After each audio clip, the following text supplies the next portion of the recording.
జనసేన అధినేత పవన్ కళ్యాణ్ సామాజిక సేవే తన లక్ష్యంగా చేసుకుని ముందుకు సాగుతున్నారు. సమాజంలో సమస్యలను అన్నింటినీ పరిష్కరించలేకున్నా వాటిలో కొన్నింటినైనా పరిష్కరించేందుకు కృషి చేస్తున్నారు. ఒక పక్క సినిమాల్లో నటిస్తూనే ఎక్కువ సమయాన్ని రాజకీయాలకు కేటాయిస్తానని ఇప్పటికే చాలా చోట్ల వేదికలపై చెప్పి ఉన్నారు.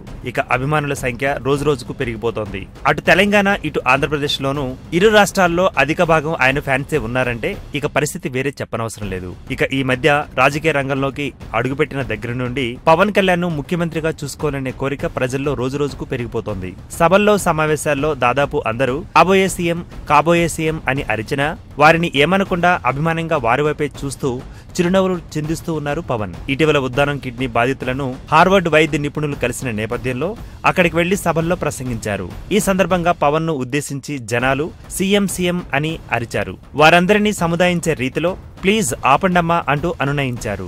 సరిగ్గా ఇదే సంఘటనలు అనుభవాలు వైఎస్ఆర్సీపీ నేత జగన్ కు సైతం చోటు చేసుకున్నాయని పరిశీలకులు అంటున్నారు. గతంలో జగన్మోహన్ రెడ్డి తన మంది మార్బలంతో ఓ విమానాశ్రయంలో నుండి బయటకు వస్తుండగా అక్కడి సెక్యూరిటీ దృష్ట్యా పోలీసులు అడ్డుకున్నారు.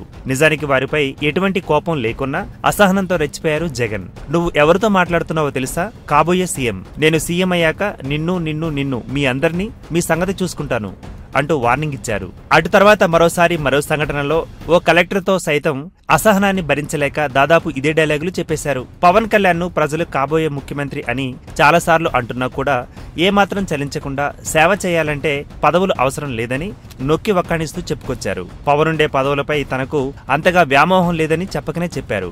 అవసరం అయితే ప్రజాసేవ కోసం ఎక్కువ గంటలు కేటాయిస్తానని కూడా చెప్పారు. ఇక ఇదే విషయంలో వైఎస్ జగన్ తను సీఎం అయితేనే ఆ పని జరుగుతుంది, ఈ అభివృద్ధి జరుగుతుంది అని తనకు పదవి పట్ల ఉన్న వ్యామోహాన్ని చెప్పకనే చెప్పుకున్నారు. ఈ విషయంలో నిరాడంబరత, సేవా గుణాలతో పాటు పదవి వ్యామోహాలు పవన్ కళ్యాణ్ కు అంతగా లేవని రాజకీయ పరిశీలకులు అంటున్నారు.